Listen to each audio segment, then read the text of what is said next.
Assalamualaikum warahmatullahi wabarakatuh. Di sini saya Nelly Cornelis dari kelompok 6 tema 2 akan membahas tentang pembaruan Islam. Memasuki ke materi. Yang pertama mengenai pembaruan Islam. Kedua, tokoh pembaruan Islam, Islam periode modern, jenis pembaruan Islam, menelaah perkembangan Islam periode modern, dan yang terakhir, bangkitnya perjuangan Islam. Masuki yang pertama, pembaruan Islam. Islam adalah agama yang memberi kebebasan kepada umatnya untuk mengekspresikan diri asalkan sesuai dengan kaidah ajaran Islam dan sejalan dengan tujuan lainnya, yakni untuk beribadah kepada Allah. Untuk pembaruan Islam ini, Harun Nasution membagi periode sejarah kebudayaan Islam menjadi 3 periode, yakni periode abad klasik tahun 650 sampai 1250 Masehi, kedua abad pertengahan 1250 sampai 1800 Masehi, dan modern mulai 1800 sampai sekarang. Abad klasik. Periode ini menggambarkan kondisi kejayaan Islam yang disebabkan oleh beberapa hal, antara lain umat Islam melaksanakan ajaran Islam dengan menggunakan banyak akal. Kedua, melaksanakan ajaran Rasulullah di mana muslimin tidak hanya menuntut ilmu agama, tetapi juga ilmu lain yang bermanfaat bagi kehidupan. Ketiga, mengembangkan ilmu agama dengan berijtihad dan mengembangkan ilmu sains. Yang terakhir, ulama yang berdiri sendiri. Kedua, abad pertengahan mulai tahun 1250 sampai 1800 Masehi. Periode ini menggambarkan kondisi kemunduran Islam. Di antara ciri-cirinya yakni ulama kurang berani melakukan ijtihad, menganggap penggunaan akal sudah bukan zamannya. Menerima karya-karya ulama abad klasik, ulama tidak bergantung sendiri, tetapi bergantung pada penguasa. Ulama ini hanya bertaklid pada ulama klasik. Dan yang terakhir hanya berfokus pada ilmu agama saja, sehingga ilmu lain tidak berkembang atau bahkan sudah lenyap. Kemudian abad modern mulai 1800 sampai sekarang. Periode ini atau pada abad 19 menggambarkan kondisi kebangkitan Islam di mana Eropa berhasil menguasai dunia Islam dengan keberhasilannya. Antara lain, Turki Utsmani mulai surut akibat kalah perang dengan Eropa. Kemudian Napoleon Bonaparte dari Prancis dapat menguasai seluruh Mesir dalam waktu kurang dari 3 minggu. Ketiga, Inggris sebagai salah satu kekuatan Eropa mampu memasuki India dan menaklukkan kerajaan Mughal. Selanjutnya di sini kita akan membahas tokoh-tokoh pembaruan Islam pada abad modern. Jadi tokoh-tokoh di sini berasal dari India, Mesir, dan Persia. Yang pertama, tokoh-tokoh pembaruan dari India. Yang pertama yaitu Syekh Waliullah 1703 sampai 1762 Masehi. Syekh Waliullah dilahirkan di Delhi pada tanggal 21 Februari 1703 Masehi. Ia mendapatkan pendidikan dari orang tuanya Syekh Rahim, seorang sufi dan ulama yang memiliki madrasah. Kemudian beliau menunaikan ibadah haji dan menimba ilmu pada ulama-ulama di Mekah dan Madinah selama setahun. Ia kembali ke Delhi pada tahun 1732 dan meneruskan karir lamanya sebagai guru. Di antara penyebab yang membawa kepada kelemahan dan kemunduran umat Islam menurut pemikirannya adalah sebagai berikut. Pertama, terjadinya perubahan sistem pemerintahan Islam dari sistem kekhalifahan menjadi sistem kerajaan. Kedua, sistem demokrasi yang ada dalam kekhilafahan diganti dengan sistem monarki absolut. Ketiga, perpecahan di kalangan umat Islam yang disebabkan oleh berbagai pertentangan aliran dalam Islam. Dan terakhir, adat Islam dan ajaran bukan Islam masuk ke dalam keyakinan umat Islam. Zaman Syekh Waliullah, penerjemahan Al-Quran ke dalam bahasa asing masih dianggap terlarang, tetapi ia melihat bahwa orang di India membaca Al-Quran dengan tidak mengerti isinya. Pembacaan tanpa pengertian tak besar faedahnya untuk kehidupan dunia mereka. Ia melihat perlu Al-Quran diterjemahkan ke dalam bahasa yang dapat dipahami oleh orang awam. Bahasa yang dipilihnya ialah bahasa Persia yang banyak dipakai di kalangan terpelajar Islam India di ketika itu. Penerjemahan Al-Quran ke dalam bahasa Persia disempurnakan Syekh Waliullah di tahun 1758. Terjemah itu pada mulanya mendapat tantangan, tetapi lambat laun dapat juga diterima oleh masyarakat, karena masyarakat telah mau menerima terjemahan. Putranya kemudian membuat terjemahan ke dalam bahasa Urdu, bahasa yang lebih mudah dipakai oleh masyarakat Islam India daripada bahasa Persia. Kemudian tokoh selanjutnya yaitu Sayyid Ahmad Khan pada tahun 1817 sampai 1898 Masehi. Ia lahir di Delhi pada tahun 1817 dan menurut keterangan berasal dari keturunan Husain, cucu Nabi Muhammad SAW, melalui Fatimah dan Ali. Neneknya Sayyid Hadi adalah pembesar istana di zaman Alamgir II tahun 1794 sampai 1759. Ia mendapat didikan tradisional dalam pengetahuan agama dan di samping bahasa Arab, ia juga belajar bahasa Persia. Pemikiran Sayyid Ahmad Khan tentang pembaruan Islam adalah: yang pertama, kemunduran umat Islam disebabkan tidak mengikuti perkembangan zaman dengan cara menguasai sains dan teknologi. Kedua, ia berpendirian bahwa manusia bebas berkehendak dan berbuat sesuatu dengan sunatullah yang tidak berubah. Gabungan kemampuan akal, kebebasan manusia berkehendak dan berbuat, serta hukum alam inilah yang menjadi sumber kemajuan ilmu pengetahuan dan teknologi modern. Ketiga, sumber ajaran Islam hanya Al-Quran dan Hadis. Ia menentang taklid dan perlu adanya ijtihad sehingga umat Islam dapat berkembang seiring dengan kemajuan ilmu pengetahuan dan teknologi modern. Kemudian ia berpendapat satu-satunya cara untuk mengubah pola pikir umat Islam dalam keterbelakangan adalah pendidikan.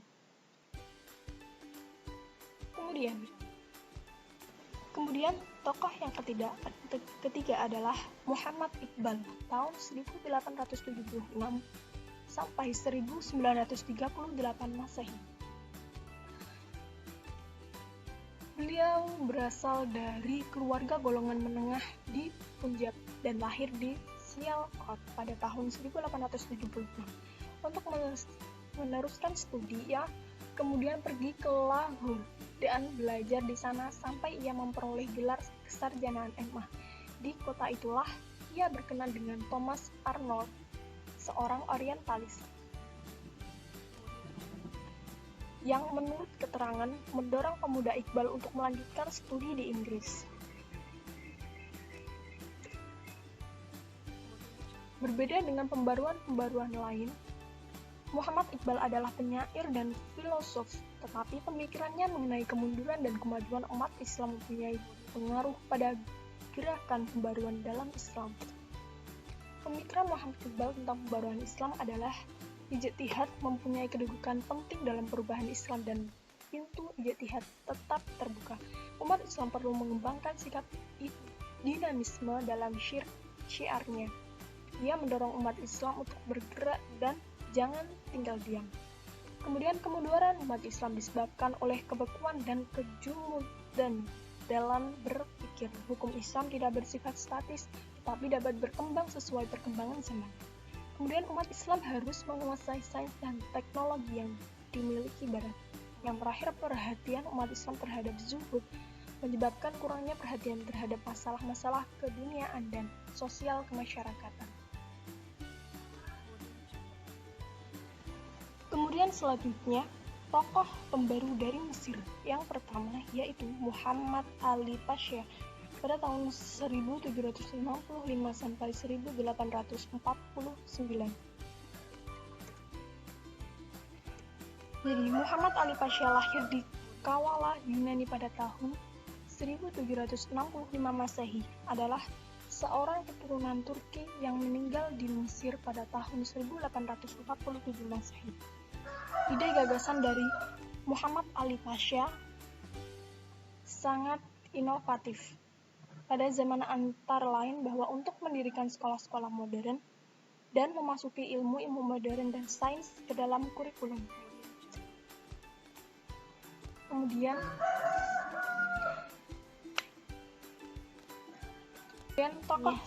tokoh selanjutnya yang kedua yaitu Rifa'ah Baidawi Rafi' Al-Tahtawi. Beliau lahir pada tahun 1801 Masehi di Tahta, suatu kota yang terletak di Mesir bagian selatan, dan meninggal di Kairo pada tahun 1873 Masehi. Ketika Muhammad Ali mengambil alih seluruh kekayaan di Mesir, harta orang tua Al-Tahtawi termasuk dalam kekayaan yang dikuasai itu.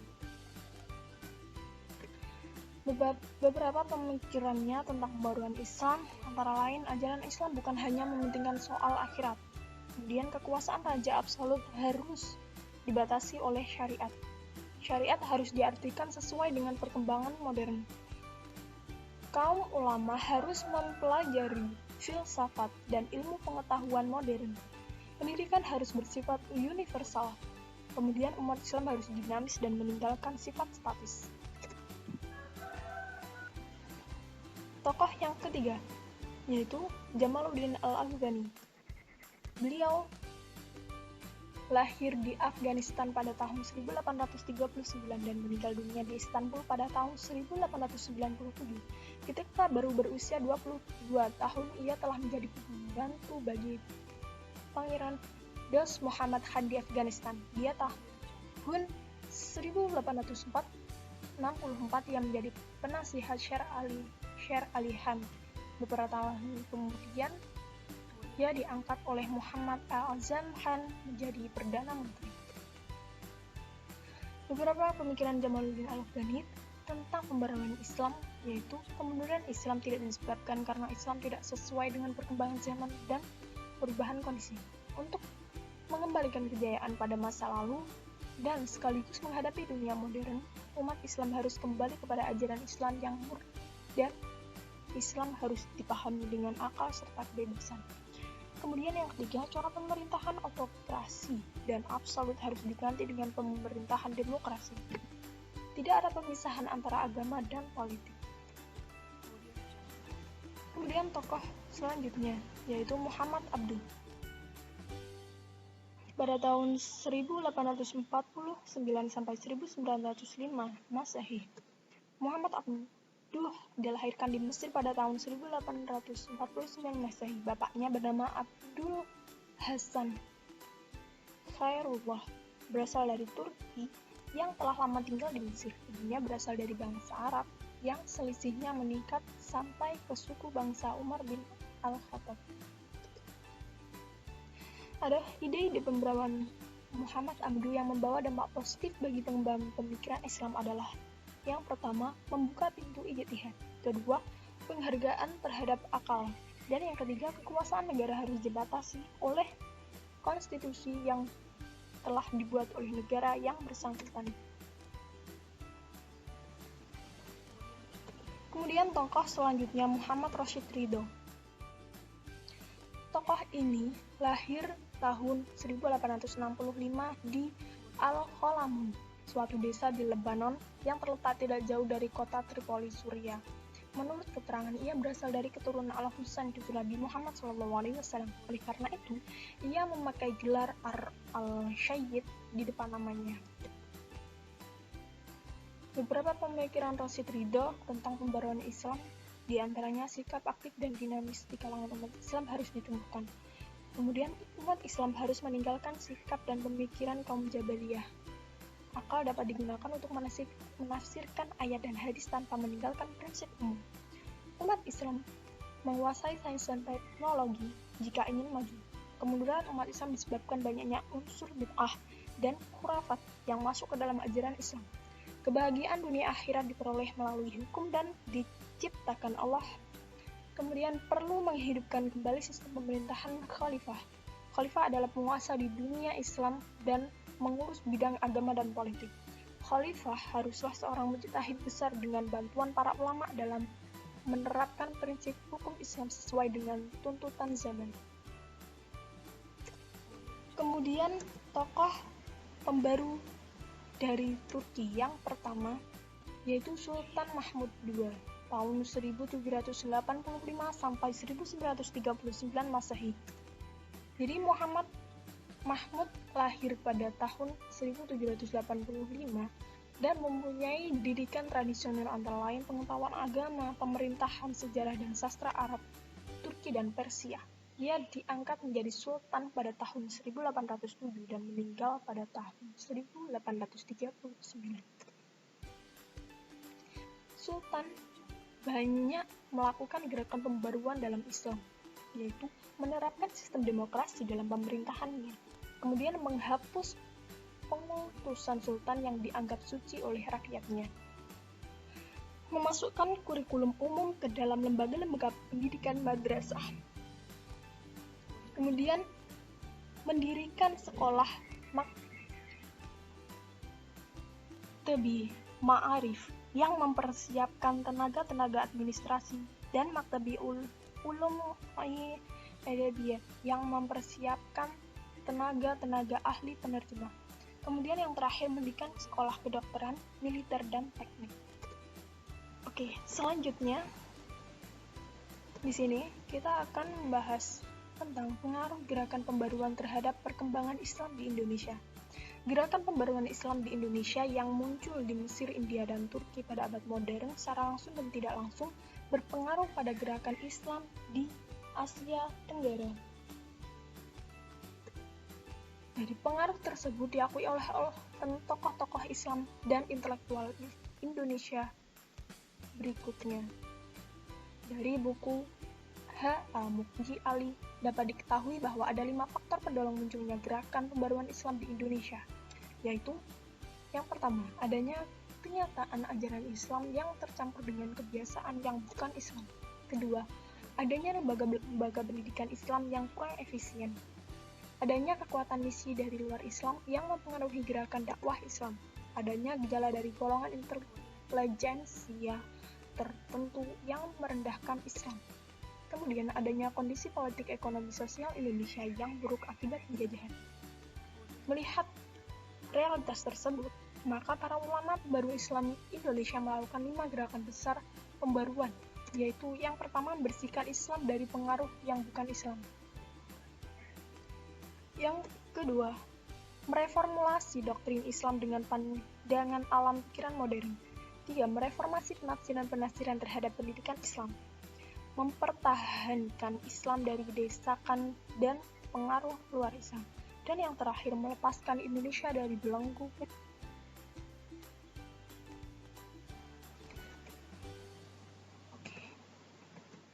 Oke. Di sini